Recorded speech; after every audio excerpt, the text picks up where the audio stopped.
Bienvenue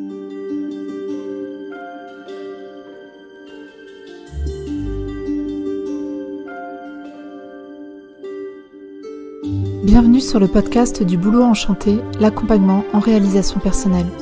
Je suis Amélie Blanchard et je vous partage à travers ces quelques mots mes réflexions pour mener une vie plus consciente, libre et responsable. J'ai à cœur que chacun, si tel est son souhait, retrouve la connexion à qui il est, au-delà de ses identités temporaires et exprime au monde son unicité. Aujourd'hui, nous abordons le thème de la mission de vie.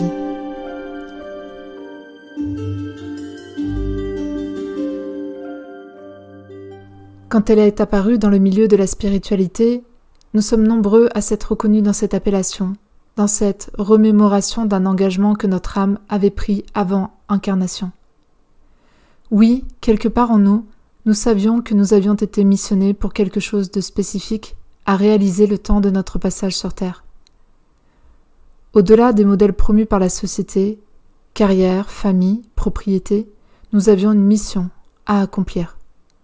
Quelque chose de suffisamment important pour que nous sentions une forme de regret avant l'heure si nous quittions ce plan d'existence sans l'avoir manifesté. Nous sommes venus avec cette partie du plan à réaliser, et la première étape était de s'en souvenir. Dans cette gigantesque expérience qu'est la vie sur Terre, les trajectoires sont multiples et il appartient à chaque conscience de reconnecter à son potentiel d'expression, particulier et unique. Pour certains, il s'agira d'atteindre des niveaux de réalisation personnelle que leurs aïeux n'ont pas pu expérimenter. Un confort matériel, un épanouissement professionnel, une relation de couple plus équilibrée ou encore un modèle parental avec plus de considération. Cette amélioration dans les lignées familiales sera déjà un grand pas, une évolution vers davantage de souveraineté.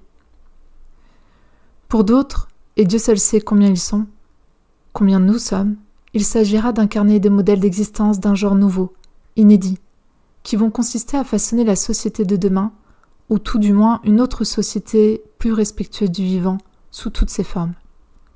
Plus respectueuse de la relation à nous-mêmes, à nos proches, aux enfants, à notre couple, aux animaux, à la nature et au vivre ensemble, en collectivité.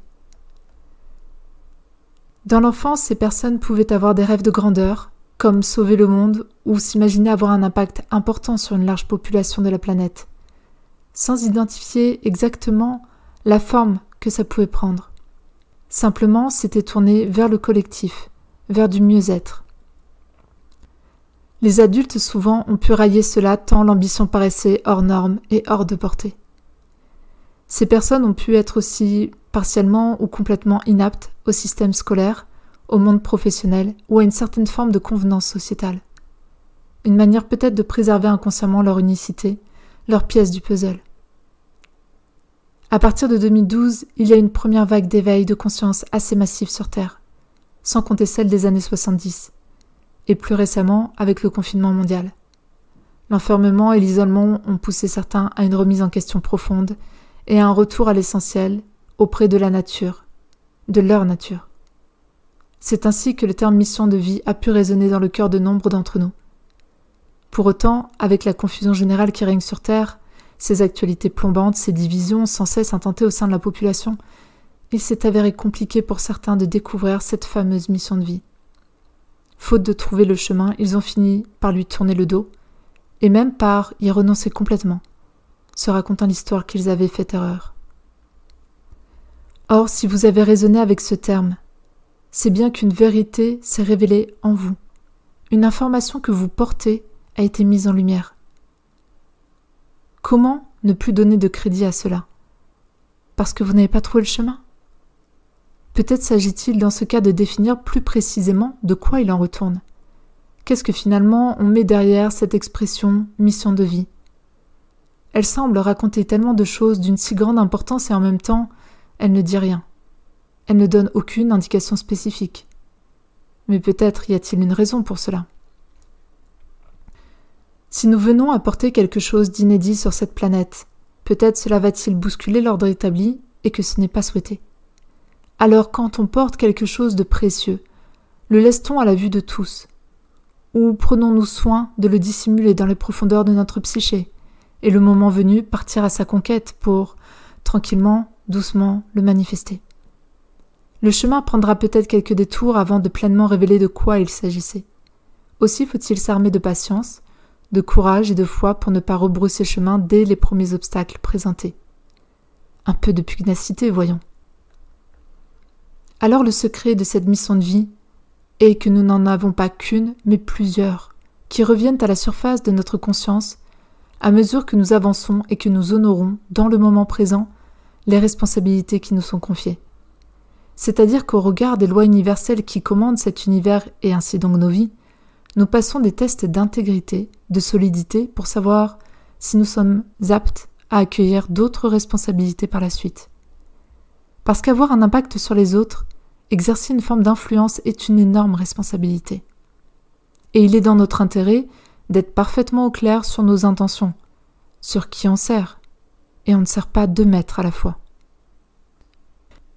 Si nous sommes guidés à cause de nos points d'aveuglement internes, par notre ego, en soif de reconnaissance et autres siphonnages énergétiques, alors nous risquons, en étant à un poste d'influence, non seulement de se créer une dette karmique, mais aussi de porter celle de ceux qui nous écoutent, nous suivent et que nous aurions emmenés dans une mauvaise direction. Ainsi, notre première mission à tous est celle de se guérir, de réparer les blessures en soi, les traumas qui nous retiennent dans le passé, que ce soit de cette vie-ci ou de précédentes incarnations. Devenir un adulte stable, responsable, cohérent, avec une hygiène physique et psychique.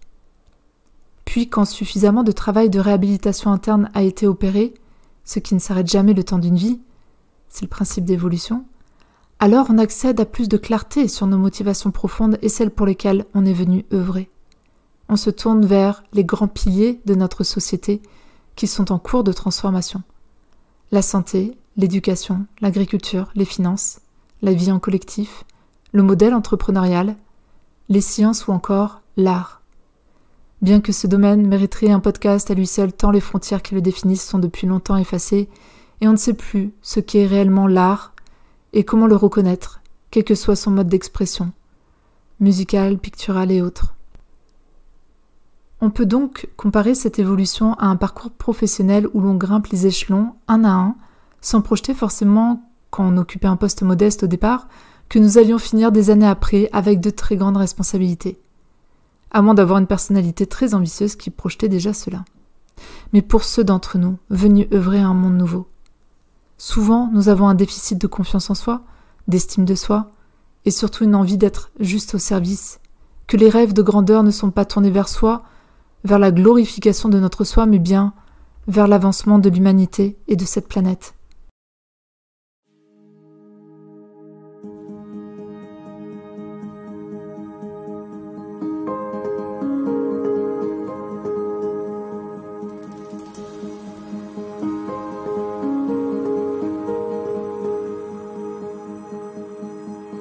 Comment savoir si on est sur le bon chemin et à notre juste place ? Tout simplement en mesurant le degré de paix intérieure, ici et maintenant, de joie profonde, de celle qui ne vacille pas, mais qui concourt à un sentiment de satisfaction pérenne. Un individu dans la paix et l'harmonie sera toujours plus bénéfique au collectif qu'un individu instable qui crée du chaos. Alors, suivez votre cœur, vos envies, avec le maximum de simplicité, parce que là où se trouve l'humilité, se trouve le chemin.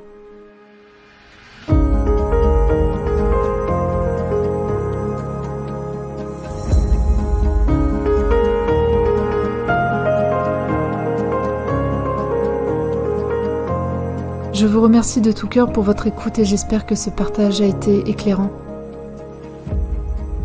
Pour suivre l'actualité du Boulot Enchanté, rendez-vous sur mon site internet www.leboulotenchanté.com.